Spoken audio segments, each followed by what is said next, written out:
LinkedIn Live. I hope you're having a great day. Today's a fabulous uh, topic, turning connections into conversations into collaborations. And where does it all begin? It all begins on the beginning, naturally, on the who, what, why, and how. And who is where finding relevant, aligned individuals is key. Because if you stray from that, you're going to get naturally less relevant. But here's how it also affects LinkedIn's ability to provide support for you is they see the people you're connecting with, they see the people you're interacting with, and they assume those are the people you want to see more of. So if you're getting a whole bunch of people who will never be someone that you can really work with and you're aligned with, you're now building more irrelevancy in your outreach or your content reach. So that's important. Knowing the what as far as what you want to do with these people is so essential. So being aligned, then the key is, are they active? Are they supportive? Are they whatever? And what people need to take into account is everybody, I think, sometimes is too focused on results instead of process, is they don't get to know the people for their own benefit, because the time between being strategic and actually making those connections is the time everybody has to decide if they even want to go to a connection. And you may find out, hey, what I thought isn't true, or I just learned something that kind of like takes me out of alignment. You've saved yourself more time in the future than you would have if you would have just connected and started doing things. And you would have caused yourself to get diluted and distracted.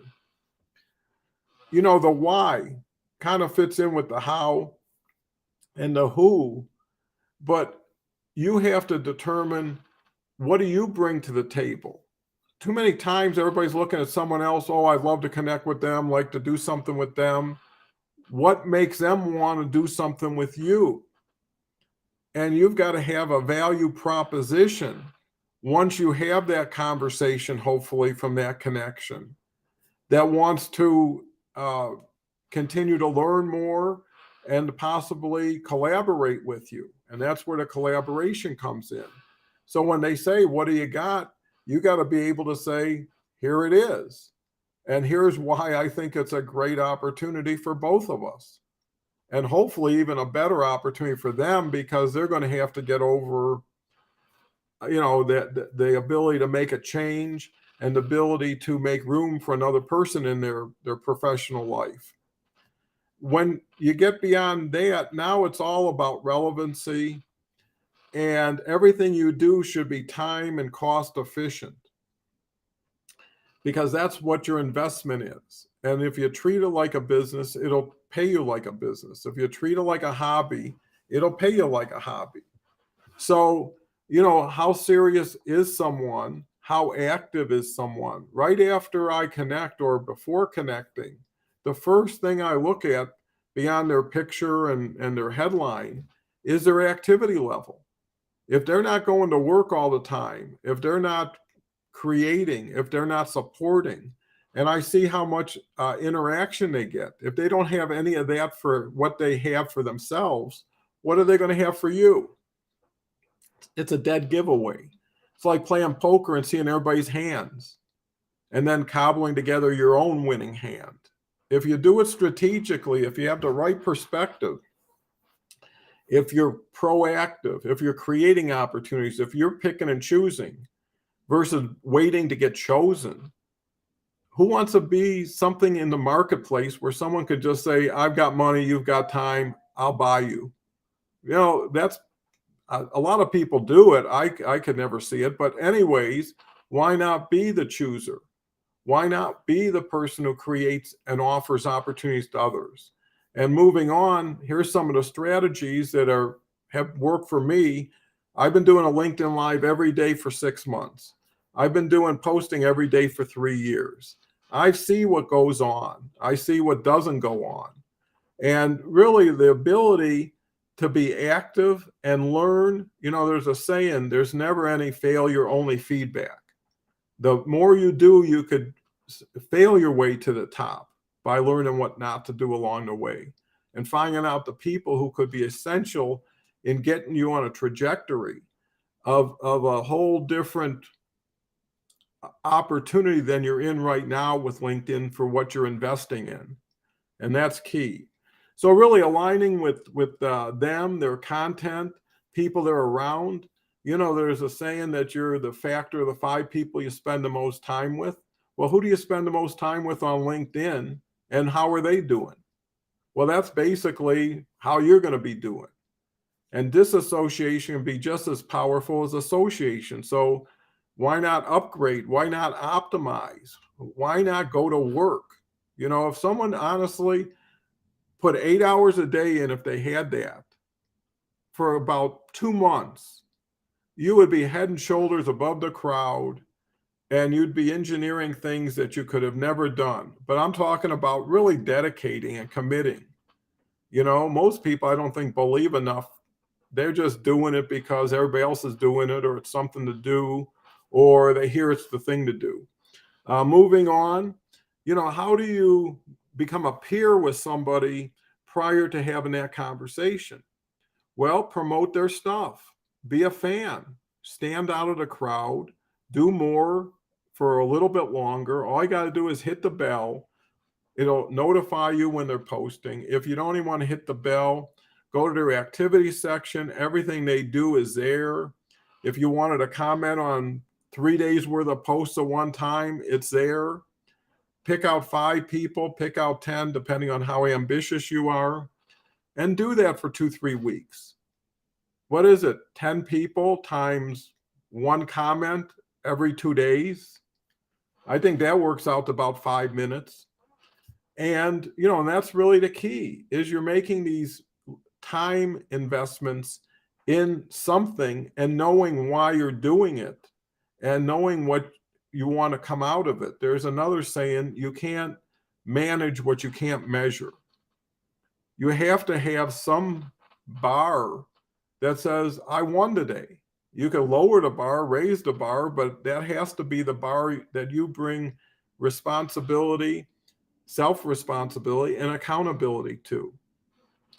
One thing that I do is I do a lot of tagging. If you do it in a right way, it is not imposing or spamming or surprising, but collaborating, connecting, supporting, really, polishing other people's brand awareness. That's huge. It can really amplify your reach. I just started doing with LinkedIn Live. Believe it or not, it went up 250% on every category of reach, participation, by inclusion. And that's the benefit, the dividends you get when you find the right people, you engineer the right relationships, and you've been distinguished and differentiated by how much you provide without asking, how much you try to teach in a good way. Because I trust people to trust themselves and to be smart enough to know what's better than what isn't. And most people hold up what they give until they know they're going to get something. But that's like yelling at the stove and say, give me fire and I'll give you wood. It doesn't work that way. Okay, so now you're qualifying along the way. Again, you can even go to the limit and have a connection of the day. I used to recognize 5 people every day in my post. I used to do 10 sayings every day. I used to do 10 tips every day. So people would get 25 pieces of quality information every day. When you were part of the 5, you got a lot of attention.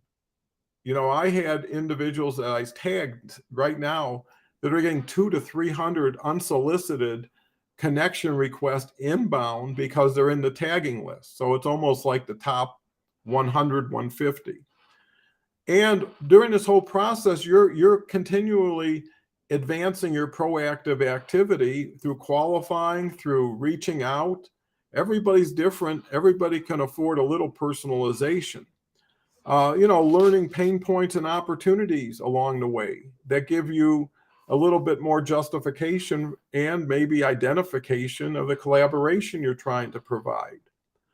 And, build on something in a way that makes it sustainable, duplicatable, scalable. Right now, I'm building a process and a system that supports the human element, right? So it's really about how you show up, what value you bring, and to get more value, you need to bring more value. So while you're waiting, if that's the case, for the opportunity to show up, start pumping up, start getting better, start presenting yourself better, and do LinkedIn Lives.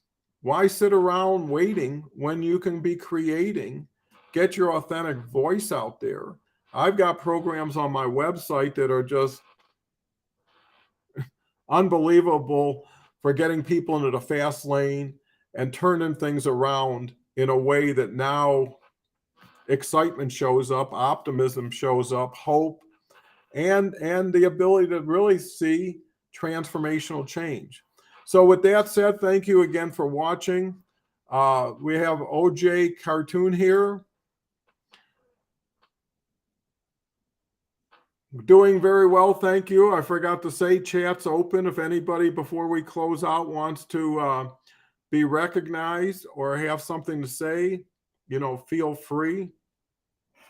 And if not, then it's been a wonderful opportunity to meet again and to share my latest insights from the field and do things that make sense, be practical, be pragmatic, and do things that you enjoy. And you can get all that accomplished if you have the right mindset, if you have the right proficiency in understanding what LinkedIn can and can't do, and if you really want to make a change, if you really want to go for it, it'd be terrific. So anyways, with that said, thank you very much for watching. Feel free to share with friends, and we'll talk tomorrow. Actually, I'm doing a LinkedIn Live with Tara Gooch at 12:30 Eastern time. So if you want, you can catch me there, and I'll be back tomorrow at 11 a.m. Eastern time. Thank you.